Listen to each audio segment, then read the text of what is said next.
की पेशंटला एकतर केमो करायला पाहिजे होता. मग केमो करायचं की नाही करायचं याच्यावर झालं, कारण केमो केल्यावरती पेशंट खूप म्हणजे थकतंय आणि त्याची पूर्ण बॉडी लेस होते. तर ते तसं होऊ नये यासाठी आम्ही विचार केला होता.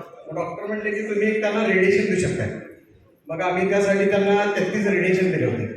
ज्यावेळी आम्ही 33 रेडिएशन दिले त्यानंतर डॉक्टर म्हणले की अजूनही इतका कमी आलेला नाही. मग त्यासाठी तुम्हाला एक काम करायला पाहिजे की त्यांचे केमो करायला पाहिजे. मग मला महादेव वाघाई संकट पडले. ज्यावेळी वाघाई संकट पडले म्हणजे असं म्हणता येईल की त्यांनी मला रात्री जवळपास 11 वाजता मला सांगितलं होतं, कारण माझी महादेव सर म्हणजे एक 7 वर्षापूर्वीची ओळख आहे. मला त्यांनी सांगितलं की अविनाश हे काम करा, तुमच्या वडिलांना आपण एक केंगन वॉटरचं पाणी चालू करू.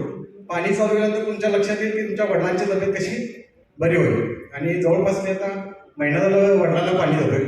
आता वडील आमचे जेवतात वगैरे, कारण पूर्ण पाणी वगैरे दिल्यापासून त्यांचं म्हणजे त्याच्या नळण्यातून खाली घास जात नव्हता. आता ते पाणी पितात आणि त्याचं जेवण चालतं. खरोखरच एक मिरॅकल वॉटर मला काय हरकत नाही. मी माझ्या घरात सगळ्यांनाही पाणी सर्व करतो. पण माझ्या आता बाहेरचे काही लोक येतात, ज्यांना दमा आहे, ज्यांना थकवा झाला लोक, ते सर्व लोक इथे येतात आणि माझ्याकडे पाणी करतो. तर हरकत नाही की सर्वांनी मशीन खरेदी करायला. स्वतःच्या घरात एक मशीन बसवलं की लक्षात येईल की या मशीनचा किती बेनिफिट आहे. त्यामुळे सर्वांनी बसवा. Thank you sir. Thank you sir.